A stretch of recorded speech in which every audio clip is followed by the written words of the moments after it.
and pray for the welfare of the whole humanity. Shanti, Shanti, Shanti, Hari Om, Tat Sat.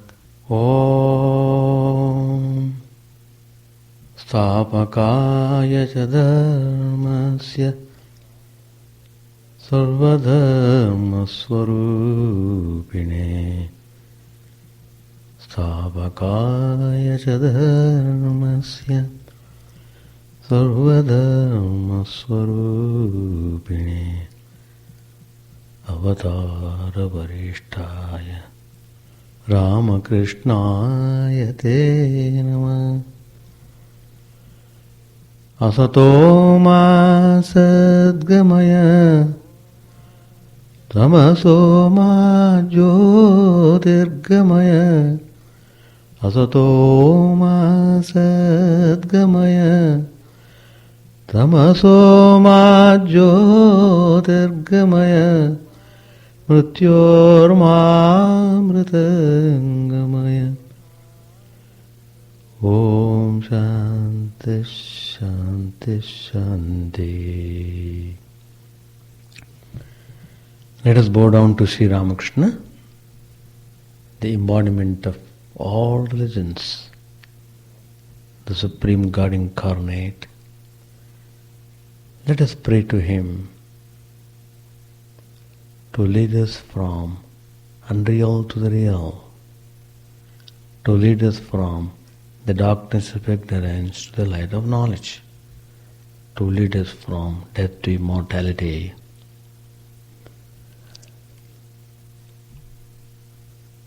We have been discussing how to overcome all the problems confronting our life. Sri Ramakrishna has suggested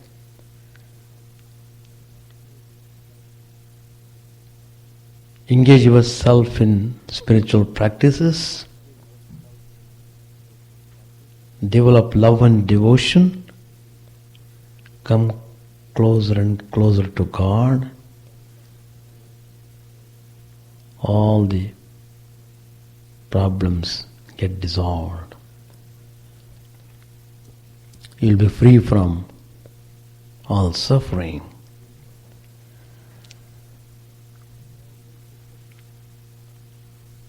We have been discussing this subject since 2-3 classes.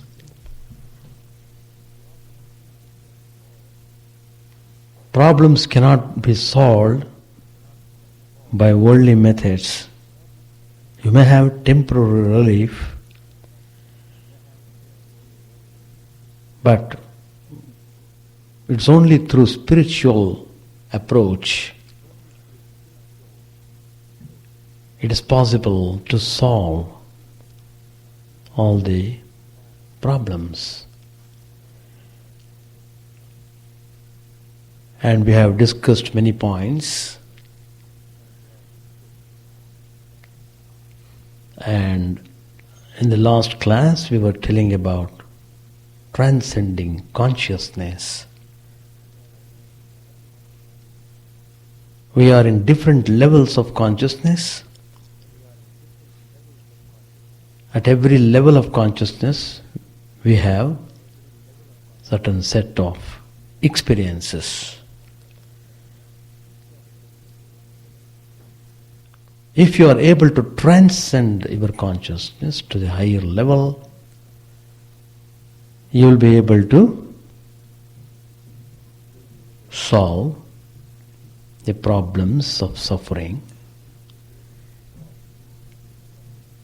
You will be able to resolve clearly the mysteries of the life.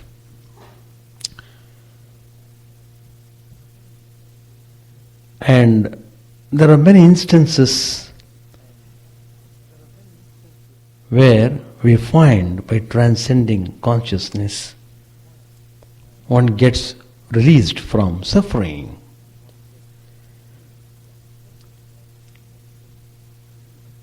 Maybe the body is suffering on account of some pain, some ailment. But if a person is able to transcend his consciousness, even though the pain is there, he does not feel it. We have many examples.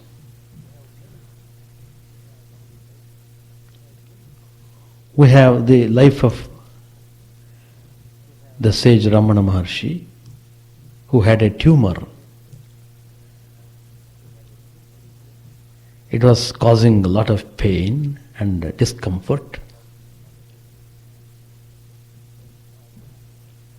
The doctor came and saw and said, well, the tumor should be removed. It should be cut off. It should not be allowed to spread. Those days, there were no anesthesia. So you can imagine how terrible it would be. But Ramana Maharshi, without any hesitation, he said, all right, cut off, remove it. And the doctor took the knife and began to cut. You can't cut away all the things immediately. You have to remove all the tissues, so on. It takes a lot of time. But there was no reaction on the face of Ramana Maharshi. He was quite calm and peaceful as he was before. He had not closed his eyes. With open eyes, as if nothing is happening to him. How could he do that? Because he could transcend his consciousness to that level. So transcending consciousness is very important step in our spiritual life. We must raise our consciousness. We must know the technique and do it. That's the way to come closer to God. That's the way how you can transcend your sense-bound consciousness.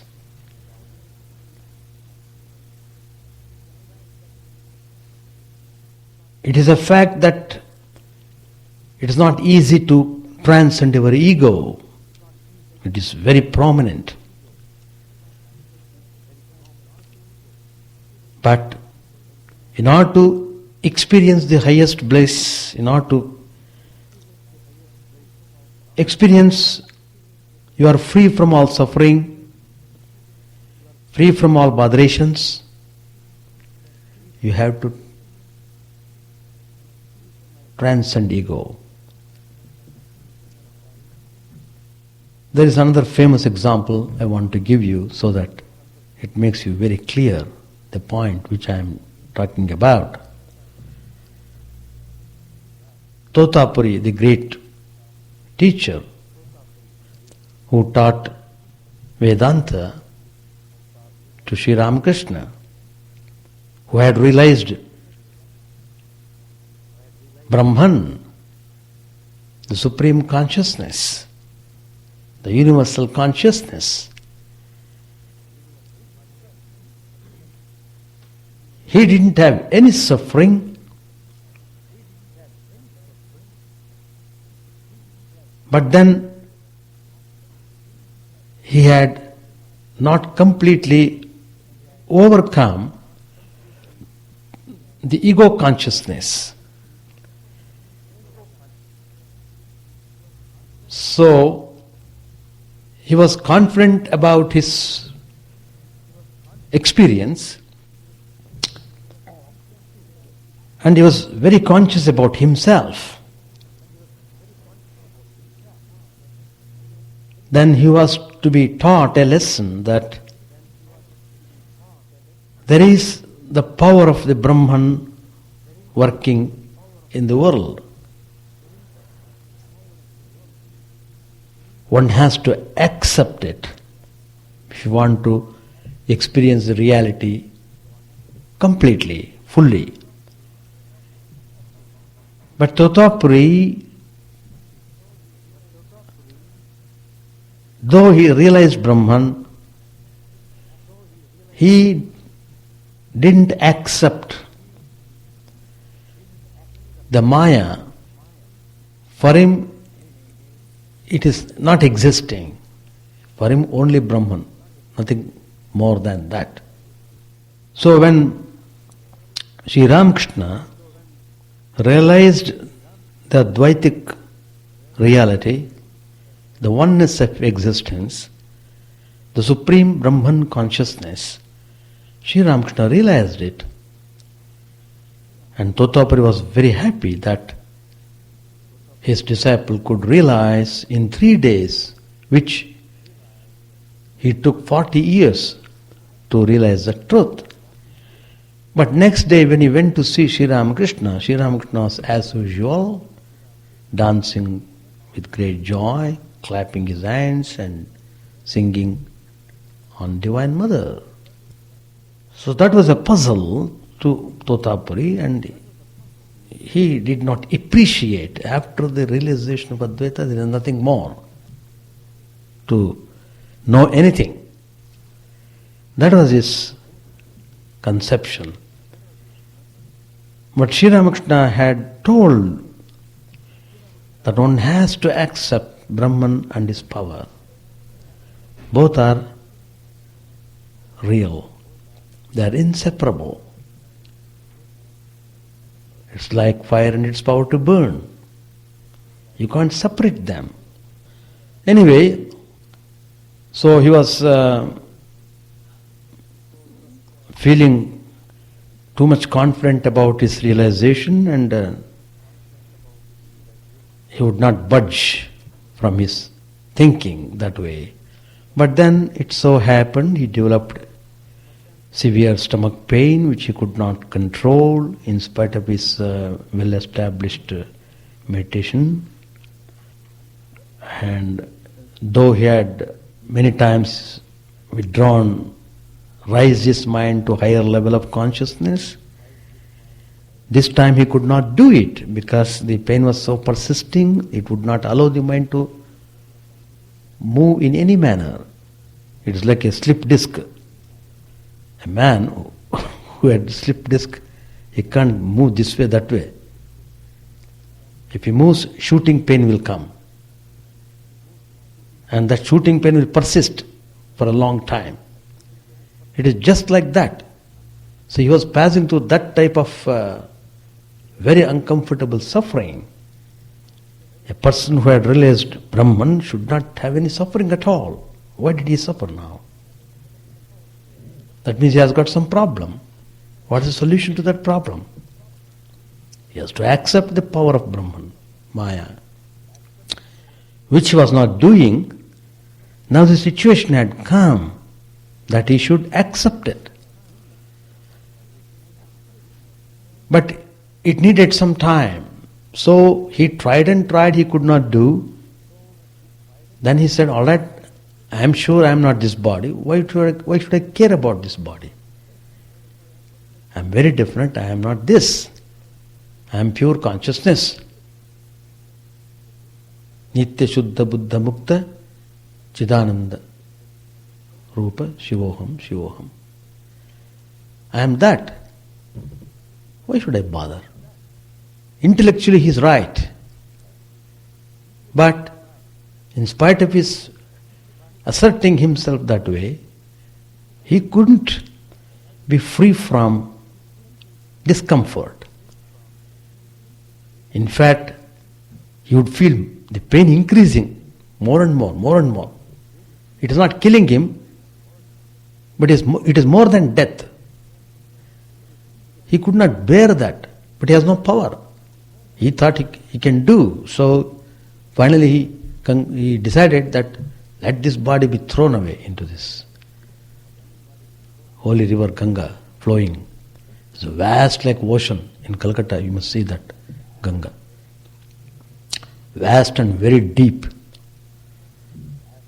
And he said, he can just cast off the body there. So he went there, thinking Brahman,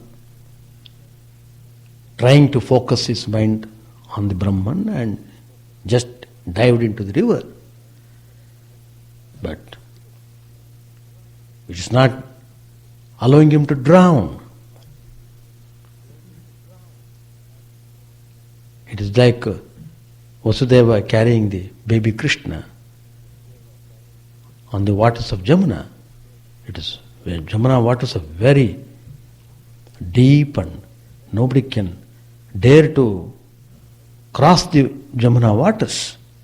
But Vasudeva is walking as if there is a road. That is the divine power. So here, he is almost crossing the Ganga, he has almost gone to the other shore. Then he was stunned. Oh, what is this? Then his ego was humbled. That is what needed. That ego, that root was there, that should have been uprooted. That was done by Sri Ramakrishna. So, once that ego gone, then he was all blissful and he was free from all botherations, no more suffering, all the problems are solved once and for all. Afterwards he came, he had the vision of the Divine Mother on the Ganga itself. Then he praised the Mother, Brahma Shakti. It's very nicely described in Great Master. So, the point which I am trying to fix here is raising your level of consciousness. Finally, you have to go beyond ego. If you hold on to that ego, you will have some kind of suffering, some kind of problem. Suppose you are in deep sleep, you don't have any problem, you are quite jolly, happy, because you don't feel that ego's consciousness there. Anyway, that's what we have seen in the lives of all these great Mahatmas, who have shown to us that it is possible to raise the mind to the higher level of consciousness. There was another Swami, his name was Swami Chidananda Ji, one of the direct disciples of Sri Ramakrishna. All the devotees and brahmacharis, monks, they all bowed down to Swamiji and they went back. That is a tradition. And Swamiji went to take rest. It was night about 11 o'clock. Suddenly he developed asthma. He had asthma problem. He could not breathe. He tried and tried and tried. Nothing happened. He thought probably he will not survive if it continues like this. He will not survive with the body. It's not possible to dwell anymore in this body if it goes like this. So he thought, well, let me transcend my consciousness. He did. He did whole night. He was in meditation. Next day, he was quite free. All the inmates, monastic members, they all came to bow down. Swamiji was cheerful. They were all inquiring, Swamiji, did you have good sleep yesterday? Oh, yesterday, do you want to know it? He explained. He began to explain to them.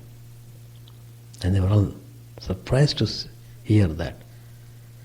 It was just, that means the Mahatmas, they had that power.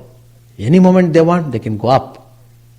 It's climbing the staircase, going up and down. It was easy for them. Well, so we have to learn the technique of raising the consciousness. The yoga lifts consciousness from a lower level to a higher level. I was talking about that in my last class.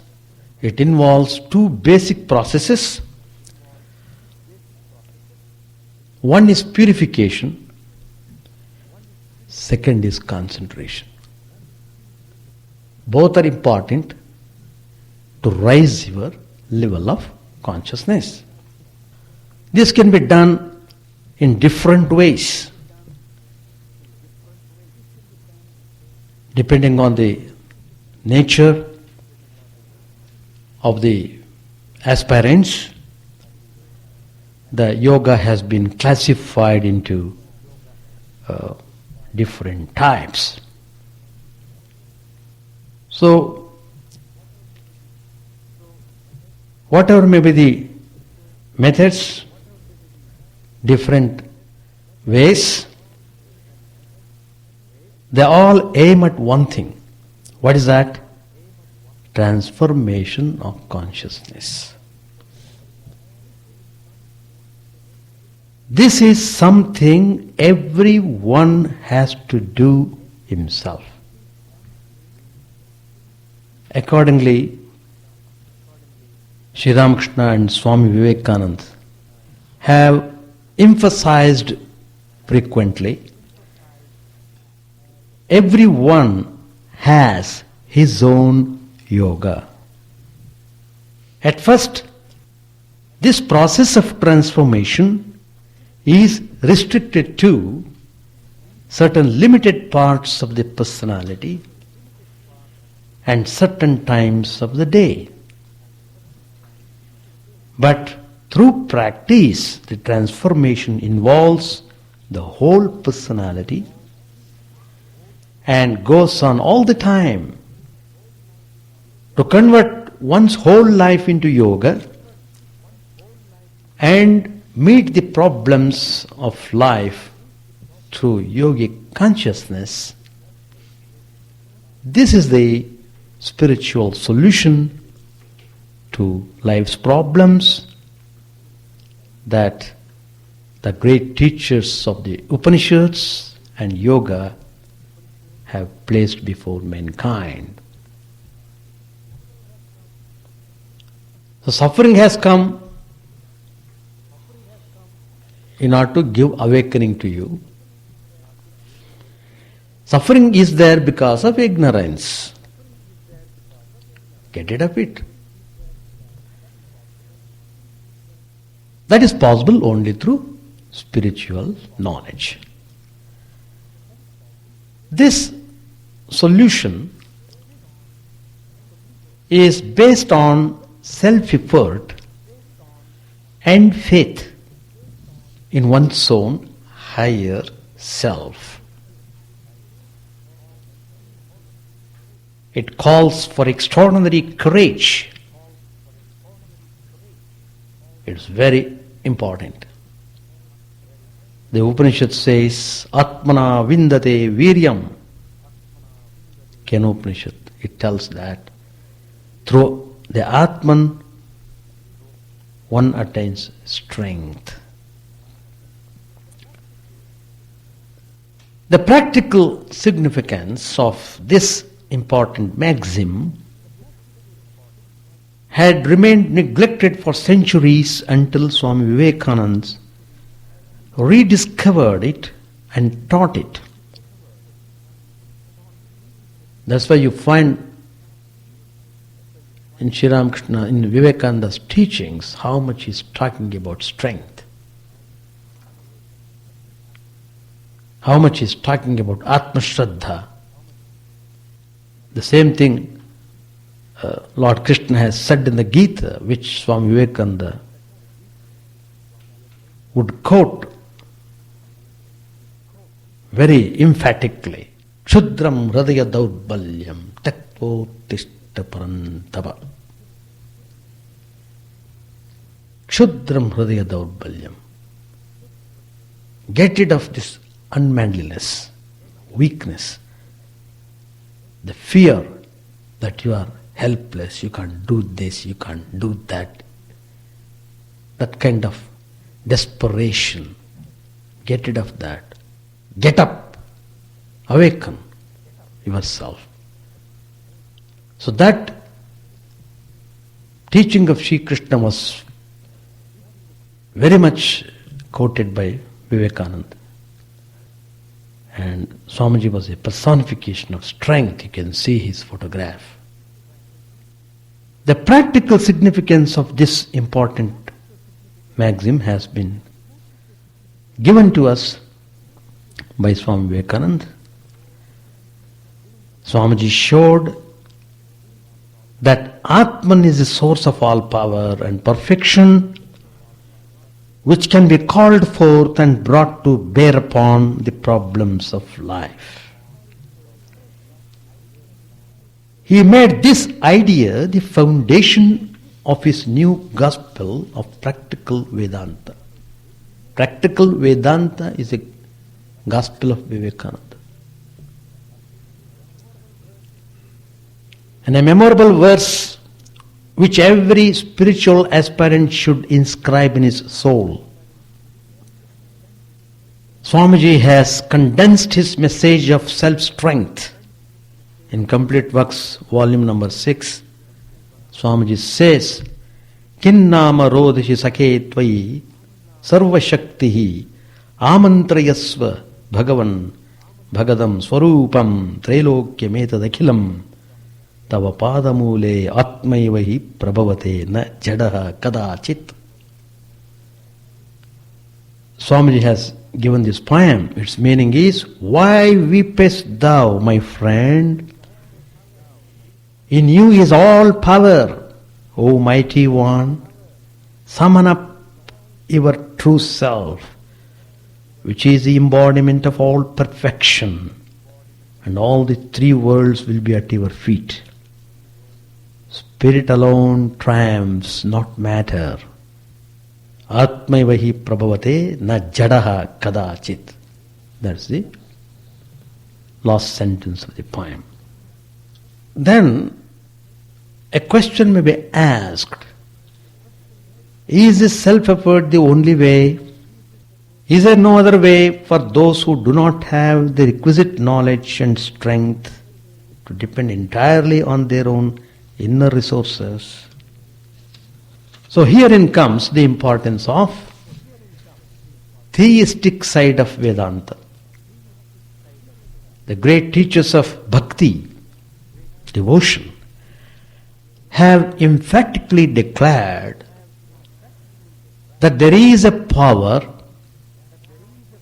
which is far superior to self-effort. They are very conscious of that power. They are very definite and sure about that power. And that is grace, kripa, the limitless and infallible power of the personal God. It's also called anugraha, it's also called as prasada, it's also called as kripa. These are all terms used for grace. The ultimate reality is regarded in Vedanta not only as the impersonal absolute, but also as the personal God, the supreme deity who dwells in all beings as the inner controller.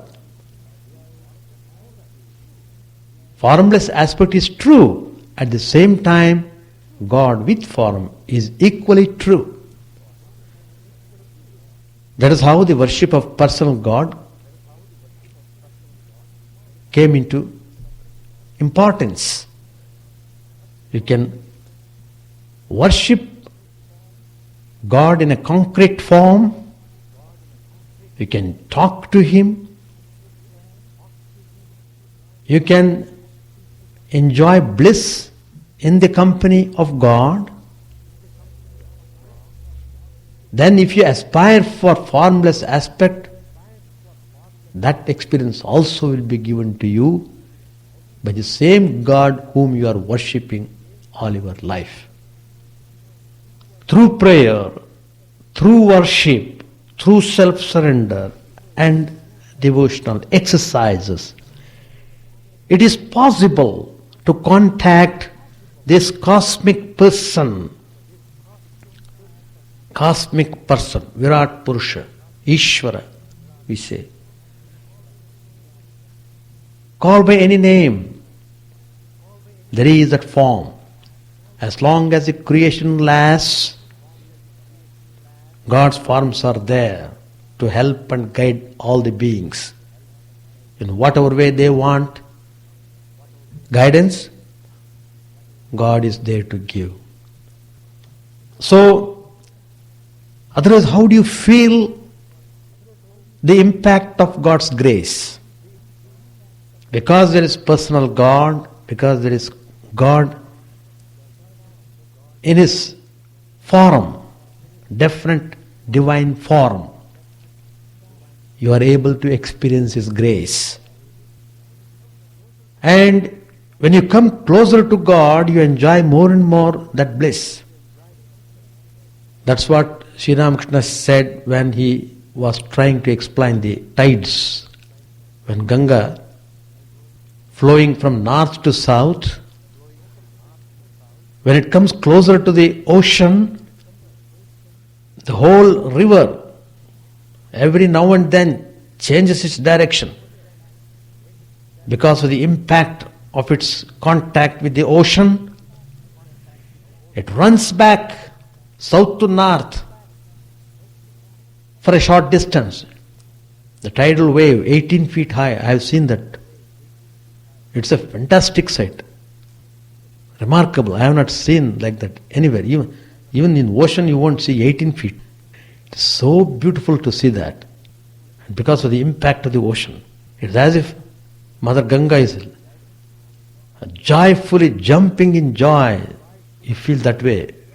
Same way, when you approach God, you'll be dancing in joy. What problems?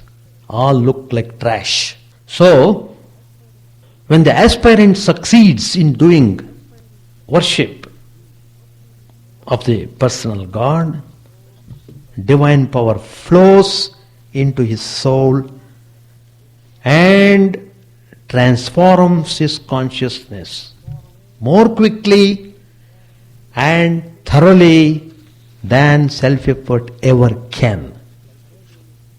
Then self-effort, individual yoga, becomes a part of divine yoga. Divine yoga. Yoga, whether human or divine, it means one thing. Depending on the spirit alone and not matter. It means finding a solution to the problems of life in the spirit within and not on the material world outside. If you are trying to do that, it will be a thorough failure. Yoga, whether human or divine, has the same end in view, to transcend the ego and the sorrows of life. Transcending the ego. Very important point. Nirahankaraha. We should become free from ego. Meaning, we should go beyond the ego state. Hence the Gita defines yoga as the separation of the soul from the combination of sorrows. Tam vidya dukkha samyoga viyogam yoga sangitam. In the chapter 6, Bhagavad Gita, Lord Krishna says that. Is that all that spiritual solution means? Does God give only spiritual strength and knowledge to remain unaffected by the sorrows of life? Does He not intervene in the affairs of His devotees and remove their sorrows and difficulties? The great incarnations, saints and scriptures of the world assure us that God is not a passive witness of the drama of life, but helps guides and protects those who depend on Him. That's the point. According to Patanjali, the type of body the soul assumes, its longevity, and its experience of happiness and misery, they are all determined by one's past karma, deeds. Satimule tadvipake jatyatur bhogaha. It's a common belief that the effect of past karma cannot be counteracted by ordinary means. That's a general law. But devotees of God believe that the Lord can change man's karma by His infallible will. The whole creation is an act of divine yoga or divine play. Lord Krishna says in the Gita, Nachamatstani bhutani pashyame yogameshwaram. Natumam shakyase drashtumanenaiva svachakshusha divyan dadamide chakshuhu pashyame yogameshwaram. Very clear. However, a true devotee does not ask for worldly benefits. The Bhagavatam says that when Akrura, a pious charioteer of Lord Krishna, he went to Vrindavan to take Lord Krishna to Mathura. He had cherished many desires in his heart. But as soon as he saw Krishna, what happened? Most wonderful miracle occurred. That miracle was all his desires got fulfilled. Before his asking. Referring to this, the great Maharshi Shuka tells, what remains unattainable when the Lord, who is the abode of Lakshmi, the goddess of prosperity, is pleased? And yet, O King, those who are exclusively devoted to attain seek nothing other than the Lord. Kimalabhyam bhagavati prasanne shri niketane tathapi tatpara rajannai vanchanti kinchana. Which meaning I said just now.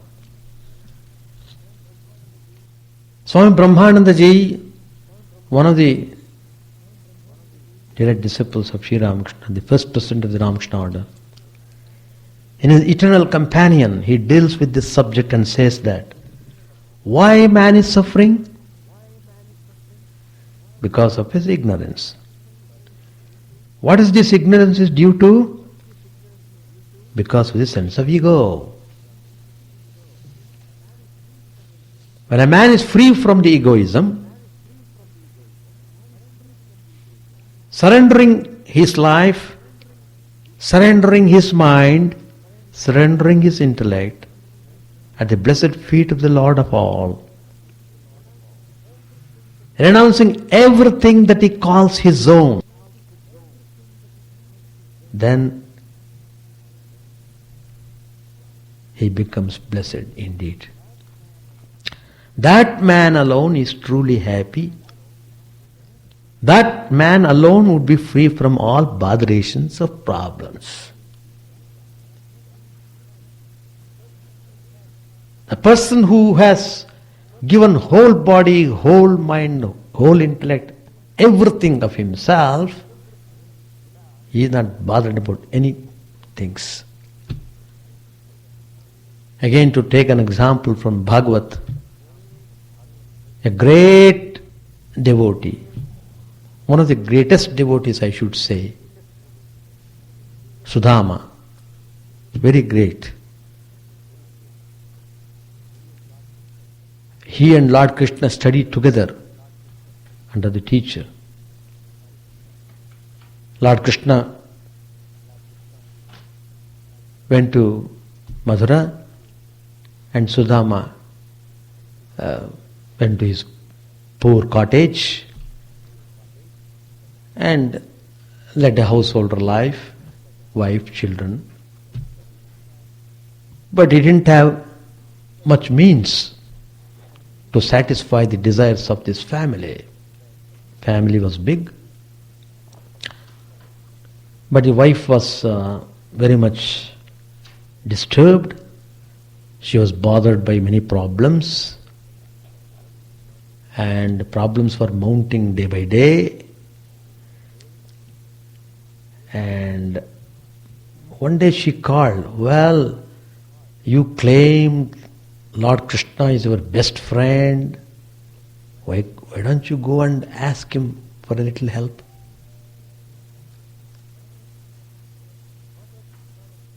What was Sudama's way of life? Throughout his life, throughout his life, throughout the day, he would spend in prayers and meditation, singing, etc. That means,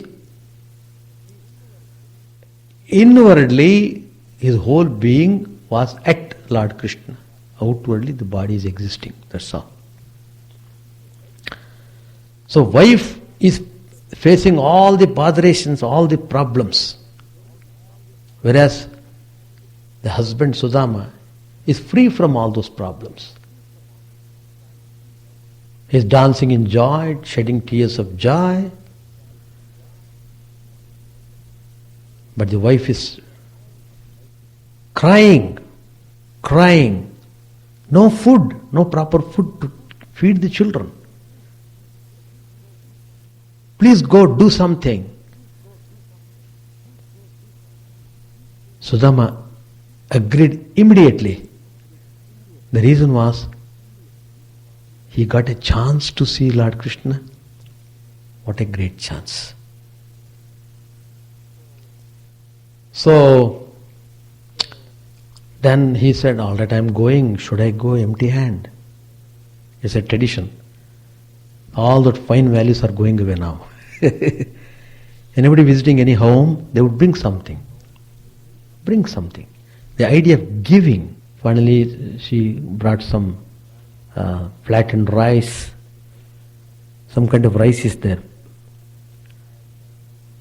And that bundle, she made a bundle at the corner of the cloth. She tied it and take this to Lord Krishna.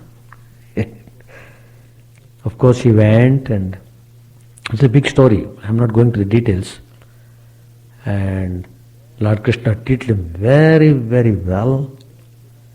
He treated Sudama as his own. And he told Rukmini, now, one of my most beloved disciples, devotee is coming now. Give him a good bath. Give him most delicious food. And when he came, Lord Krishna himself went and embraced him. Ecstatic joy. All over. Then he is returning back. He never asked about his family, and the wife asked, so many botherations were there, so many problems. For a moment he thought, what happened? I didn't ask Krishna. What will wife feel about when I go? Probably he may not allow me, she may not allow me inside the home if I go. So like that he was worrying. It's a temporary worry. But when he went near the home, he could not recognize his home. In the place, the big palace has come up by the divine power of Lord Krishna. All the children, they were wearing new clothes. The wife is wearing ornaments, new sari, and so on. Everywhere there is joy, joy and joy. So that means what? Here is a person who has no ego.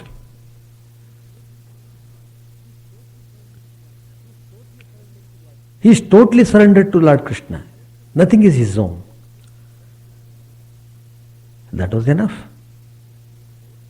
Lord Krishna's grace flowed immensely and they were uplifted. That means one should devote oneself to spiritual practices. Then he will attain knowledge and devotion. Then his heart will overflow with love and sympathy for mankind. He will also find out how unnecessary is man's suffering, carrying as he does the mine of bliss within himself.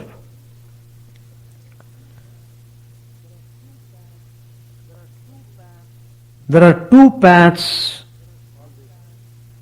always in this world. One good and the other pleasant. One leads to everlasting peace and the other leads to suffering. Choose therefore the path of good. Swami Chidananda, another disciple of Sri Ramakrishna, he said, because we have alienated ourselves from God, we are suffering. There is suffering, that means you are away from God. That means your mind is not thinking about God. That means you are not practicing any spiritual practices. All troubles will cease when we go back to the center and rest in Him. Are you really separate from Him? You feel you are separated because you think so. Else, you are always connected with Him. In all the three states of consciousness. But mere talking about it will not do. You must realize it. So, that concludes my subject. Take to spiritual practices. Time is running on, running fast. What you do, you will get. Everyone has to work for oneself, for one's realization. If you have to be free from suffering, immediately come towards God. Be practical, be sincere, be honest. Be honest in your endeavors. Then you will see the glory of God. Then you will see how you are free from all the problems in life. Well, page 537. It was about 3 o'clock in the afternoon. The master had been conversing with the Mukherjee brothers and the other devotees when Radhika Goswami, a Vaishnava scholar, arrived and bowed before him. This was his first visit to the master. Radhika Goswami took a seat. Master asked him, "Are you a descendant of Advaita?" An intimate companion of Sri Chaitanya. Goswami said, "Yes, sir." At this the master saluted him with folded hands. Master said, "You are descended from Advaita Goswami. You must have inherited some of his traits. A sweet mango tree produces only sweet mangoes and not sour ones. Of course, it happens that some trees produce large mangoes and some small. That depends on the soil. Isn't that true?" Goswami humbly said, "Sir, what do I know?" Master, "Whatever you may say, others will not let you off so easily. Brahmins, however imperfect they may be, are worshipped by all on account of their having been born in the lines of great sages." To him he said, "Tell us the story of the Shankachila." Shankachila, a bird similar to the kite. Yam sat in silence. Master said, if one of your ancestors was a great soul, he will certainly pull you up, however unworthy you may be. When King Duryodhan and his brothers were taken captive by the Gandharvas, Yudhishthira released them in spite of the fact that King Duryodhan was his enemy and had banished him to the forest. Besides, one must show respect to the religious garb. Even the mere garb recalls to mind the real object. Chaitanya once dressed an ass in a religious garb and then prostrated himself before it. Why do people bow before a Shankachila? When Kamsa was about to kill the Divine Mother, she flew away taking the form of Shankachila. So even now people salute the bird. The following story is recorded in connection with the birth of Sri Krishna.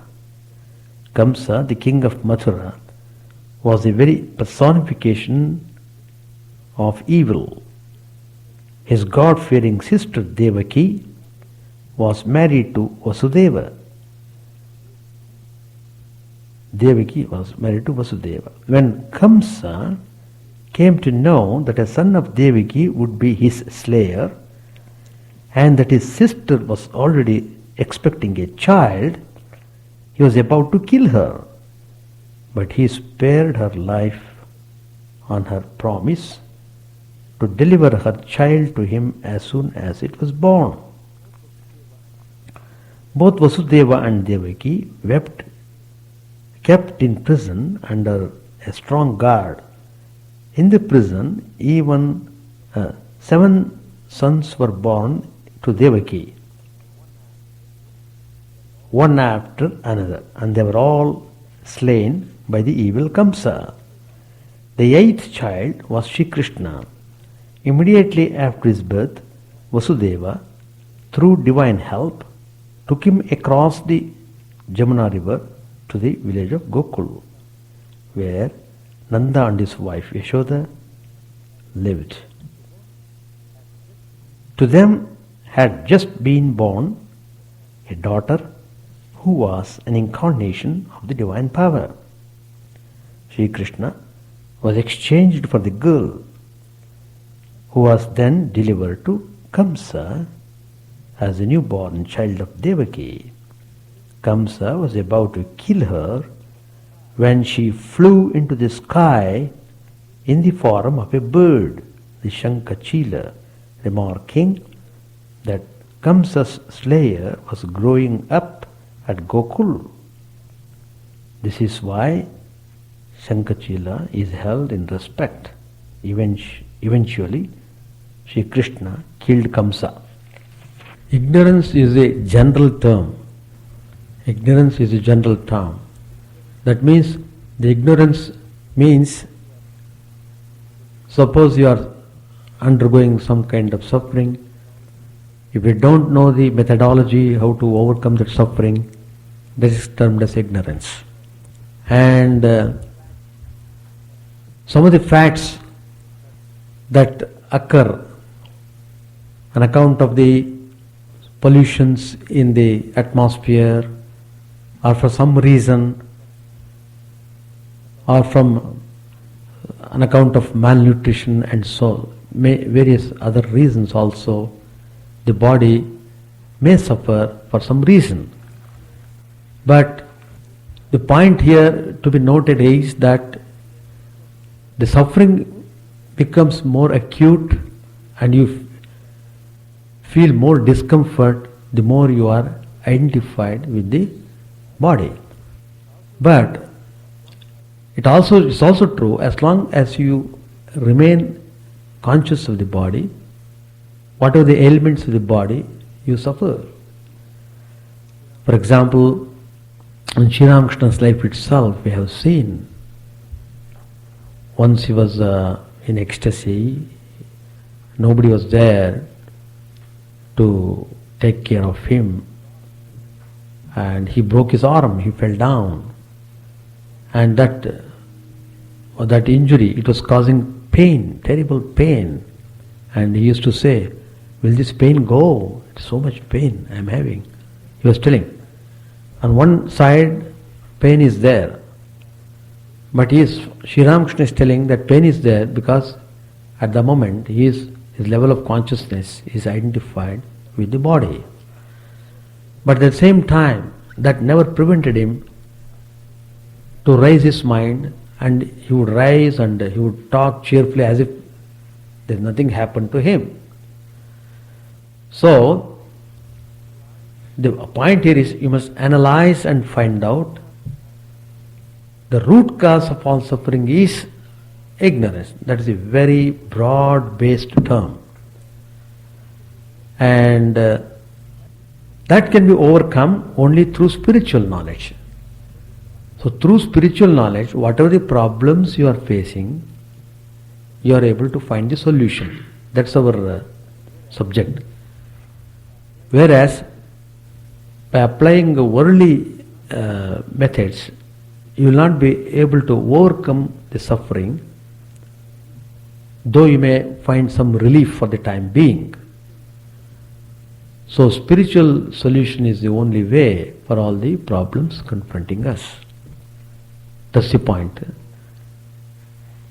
So suffering, it's a question of feeling.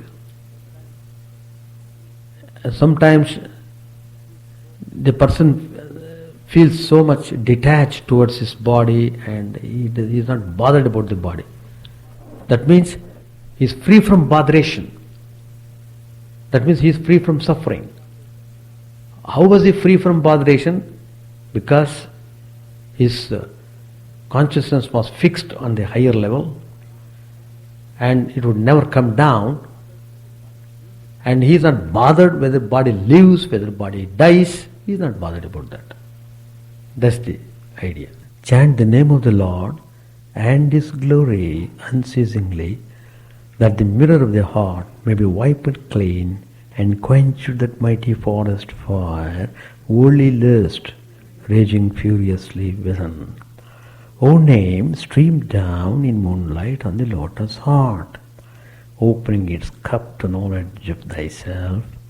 O self, down deep in the waves of His bliss, tasting His nectar at every step, bathing in His name that bought for weary souls.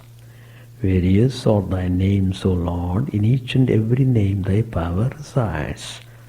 No times are set, no rites are needful for chanting of thy name.